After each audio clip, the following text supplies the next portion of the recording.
के गर्नु भयो? यो चाहिँ कोइली आउँछ बेला बेला। ए हजुर। यसले चाहिँ यो स्याउमा ठुङ्गेर दाग लगाइदिने हजुर हजुर। अनि नबिग्ने खालको बनाइदिन्छ नि त फेरि। ए हजुर। ट्रान्सपोर्ट आउँछ यतातिर। कृषि पेसा भनेको कस्तो पेसा हो भने यो चाहिँ एकदम दुःख गर्नुपर्ने पेसा हजुर है। मान्छेलाई चाहिँ कस्तो लाग्छ भने लहर ठ्याक्क रोपिदिन्छु मेरो चाहिँ हरङरङ फल्नुपर्छ भन्ने हुन्छ नि त। त्यस्तो सम्भावना हुँदैन कृषिमा। ए हजुर। कृषिमा जसले मेहनत गर्यो त्यसले मात्रै फल खान्छ। मेहनतको फल मिठो हुने हुन्छ भन्छन् नि।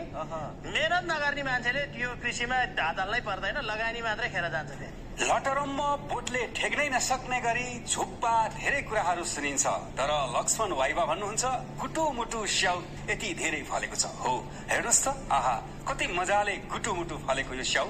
अनि यसमा चाहिँ अब यस्तो राम्रो फलिरहेछ नि। सानो बुट्टामा कस्तो मजाले फलेको है। अब यो बुट्टा लगभग यति त छ है होइन। कतिवटा जति फल्यो होला यो? यो त गर्नै सकिने भयो नि।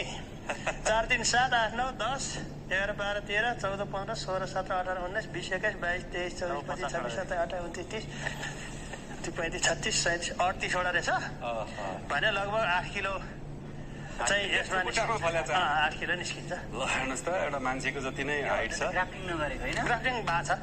यहाँ ग्राफ्टिङ हो यो। यहाँदेखि माथि दर्शकबिन मुस्ताङ र जुम्लामा फल्ने स्याउ काभ्रेमै फल्यो व्यावसायिक रूपमा। यति बेला लक्ष्मण वाइबाले व्यावसायिक रूपमा मुस्ताङमै फल्ने स्याउ काभ्रेको बेथान चोकमा फलाएका छन्।